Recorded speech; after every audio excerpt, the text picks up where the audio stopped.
সরকারের মন্ত্রী 5 বছরের জন্য আসবে, সরকারের এমপি 5 বছরের জন্য আসে। একজন সরকারি কর্মচারী তার 59 বছর পর্যন্ত এই সরকারের জনগণের সেবা দিয়ে তারপরে তিনি অবসর গ্রহণ করেন। আজকে আমরা যারা সেবা দেই, যারা রাষ্ট্রের সম্পদ, আজকে মাননীয় প্রধানমন্ত্রী 6 তারিখের পরে আমি বলেছিলাম ওই প্রেস ক্লাবে, ওই আমাদের শহীদ মিনারে সমাবেশে বলেছিলাম, যারা ভোট চান 22 লক্ষ কর্মচারীর 3 কোটি ভোটের মালিক, যদি ভোট চান আমাদের পে কমিশন কারা বাস্তবায়ন করবেন অবশ্যই আগামীকাল বলবেন। পরের দিন আজকের যিনি মাননীয় প্রধানমন্ত্রী তারেক জিয়া সাহেব ঘোষণা করলেন তার ইশতেহারে আমাদেরকে পে কমিশন বাস্তবায়ন করবেন। তৎকালীন শহীদ রাষ্ট্রপতি জিয়াউর রহমানের সময় আন্দোলন করেছি, বেগম খালেদা জিয়ার সময় আন্দোলন করেছি, রাষ্ট্রপতি হোসেন মোহাম্মদের সাথে সময় আন্দোলন করেছি। প্রত্যেকটি আন্দোলন ছাড়া একটি দাবিও কোনো কর্মচারী আদায় করতে পারেন না।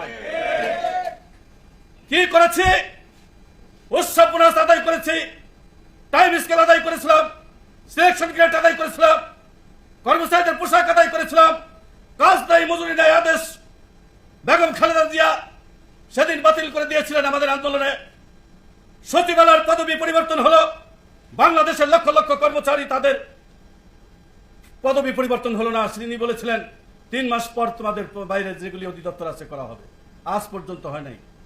আজকে সেই প্রধানমন্ত্রী 3 বারে তার সন্তান তারেক জিয়া সাহেব যে কথাগুলো বলেছিলেন, ফ্যামিলি কার্ড দিবেন দিয়েছেন,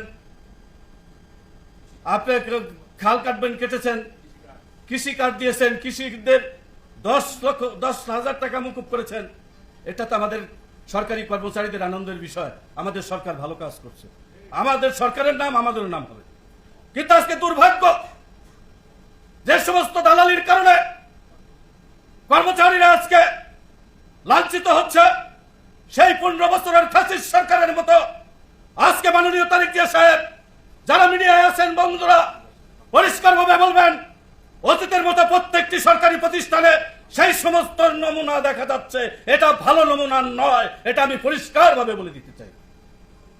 কেউ কোনো সরকারি প্রতিষ্ঠানে দলীয়করণ করে সরকারের নাম বিক্রি করে কর্মচারীদেরকে অন্যায় অত্যাচার করতে পারবেন না, আর সেই দিন নাই।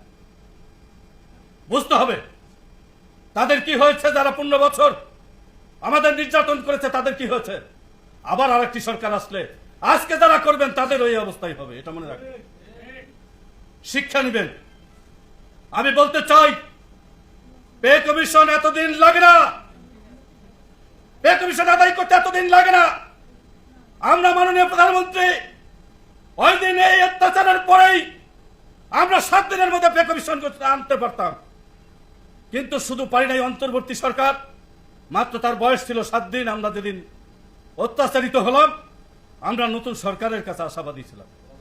আপনি মাননীয় প্রধানমন্ত্রী, আপনি কথা দিয়েছেন, আপনার কথায় ঘোষণা হয়েছে, পার্লামেন্টে ঘোষণা হলো, অর্থমন্ত্রী বললেন পে কমিশন বাস্তবায়ন করা হবে।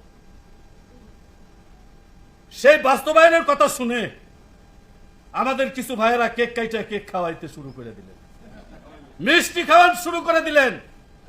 আজকে আবার মানুষদের 6 মাস পরে মানুষকে ডেকে বলেন পে কমিশনের জন্য আপনারা আমাদের সাথে আসেন। লজ্জা করে না? দাবি আদায় ঐক্য পরিষদের অর্জন, পে কমিশন ঘোষণা হয়েছে, দাবি আদায় ঐক্য পরিষদ প্রজ্ঞাপন আদায় করে ছাড়বে ইনশাআল্লাহ, কারো শক্তি নাই এটা ঠেকাতে। ওই 2-4 জন নিয়ে সমাবেশ করে কর্মচারী নতুন সন্তান জন্ম দিয়া পে কমিশন আদায় করে দিবেন এত তাড়াতাড়ি, সেই শক্তি আপনাদের হয় নাই।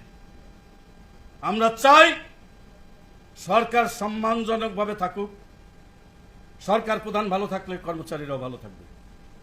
আমরা জনগণের সেবক, আমরা উৎসাহ উদ্দীপনার মধ্য দিয়ে আমরা জনগণের সেবা করব, কিন্তু বাঁচার অধিকার আমার আছে পার্লামেন্টে। পার্লামেন্ট সংবিধানে লেখা আছে অন্ন, বস্ত্র, শিক্ষা, বাসস্থান, চিকিৎসার ব্যবস্থা করবে সরকার। কিন্তু আজকে আমার কোথায় চিকিৎসা, কোথায় আমার অন্ন, কোথায় আমার বস্ত্র, কোথায় আমার বাসস্থান, কোথায় আমার চাকরির নিশ্চয়তা? এই কথাগুলো আপনার মনে রাখতে হবে।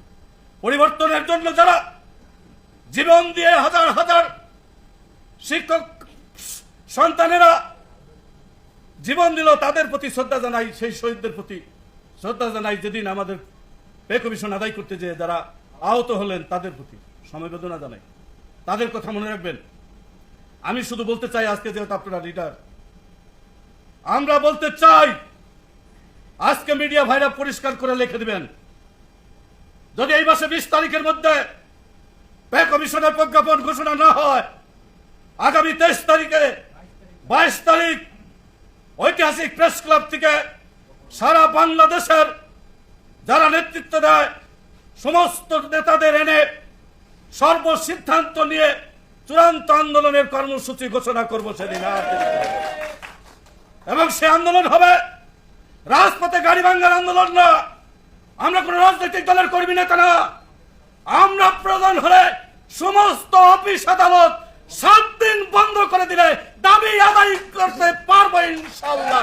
আপনাদের প্রজ্ঞাপন হবে, তাছাড়া হবে না। কি মনে করেন আন্দোলন করার রাইট আমাদের নাই? অধিকার বাস্তবায়নের জন্য চাচ্ছি, সরকারকে সহযোগিতা করতে চাচ্ছি, সরকারি প্রতিষ্ঠান আর উন্নয়ন হবে সেই কাজটি করতে চাচ্ছি। কিন্তু আমার তো বেঁচে থাকতে হবে।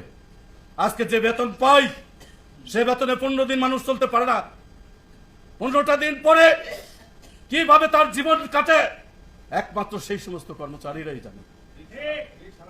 আজকে বলতে চাই, মাননীয় প্রধানমন্ত্রী, এই পে কমিশন নিয়ে ষড়যন্ত্র হচ্ছে। কি জন্য হচ্ছে? যার কারণে হচ্ছে সেটা হলো রাজপথে নিয়ে 22 লক্ষ কর্মচারীরা নামে, আর আপনার বিরুদ্ধে নিয়ে একটা আন্দোলন শুরু হয়, এই ষড়যন্ত্রটা শুরু হচ্ছে। দয়া করে এই সুযোগটা আমরাও দিতে চাই না, মাননীয় প্রধানমন্ত্রী আপনিও দিবেন না ইনশাআল্লাহ, আমরা সেটা চাই।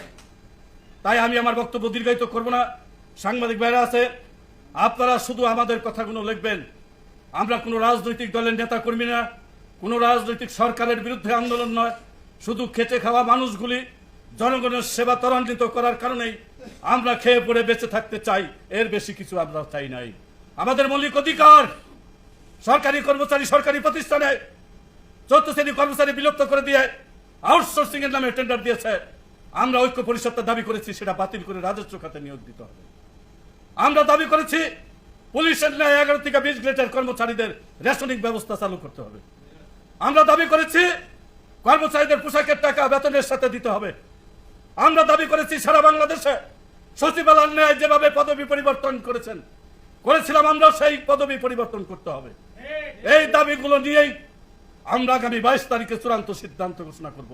তার আগে সরকারের কাছে অনুরোধ জানাচ্ছি, আজকে মিডিয়া ভাইদের অনুরোধ করব, কথাটি লিখবেন। মাননীয় প্রধানমন্ত্রী, আমরা যেভাবে সেদিন ওই প্রেস ক্লাব থেকে ওয়ারেস আলী এবং লুৎফর রহমান এবং রফিকুল আলম সারা সংগঠনে ছিলেন, সবাই আমরা কিভাবে তারেক জিয়া সাহেবকে ভোট দেওয়ার জন্য কেন্দ্রীয় কমিটির থেকে নির্দেশ দিয়েছিলাম, জাতীয় নেতৃবৃন্দ, আমরা আশা করেছিলাম শান্তিপূর্ণভাবে আমরা খেয়ে পড়ে বাঁচতে পারবো। সেই আশাটি আপনার কাছে করি। আমরা এখনো চাই, আপনি একবারের প্রধানমন্ত্রীরা, আপনার আম্মা 3 বার প্রধানমন্ত্রী ছিলেন বেগম খালেদা জিয়া, যখনই আন্দোলন করতাম তখনই আমাদেরকে নিয়ে বসে আলোচনা করে দাবি দাওয়া দিয়ে পূরণ করতেন। আজকে এতদিন হয়ে গেল, আজ পর্যন্ত দাবি আদায় ঐক্য পরিষদকে আলোচনার টেবিলে ডাকতে পারলেন না। আমি চাই অবিলম্বে আমাদেরকে আলোচনার টেবিলে ডাকবেন এবং আলোচনা করে আমাদের বিষয়গুলি সমাধান করবেন। এই আহ্বান রেখে সবাই ভালো থাকবেন, সুস্থ থাকবেন এবং ঐক্যবদ্ধ থাকবেন এবং সকল মিলে ভেদাভেদ ভুলে আসুন আমরা বেঁচে থাকার অধিকারে একসাথে সবাই মিলে কাজ করি। এই আহ্বান রেখে আপনাদের সকলকে আন্তরিক ধন্যবাদ জানিয়ে আমি আমার বক্তব্য এখানে শেষ করছি। খোদা হাফেজ। বাংলাদেশ জিন্দাবাদ। সবাই ভালো থাকুন, সুস্থ থাকুন। ধন্যবাদ সবাইকে।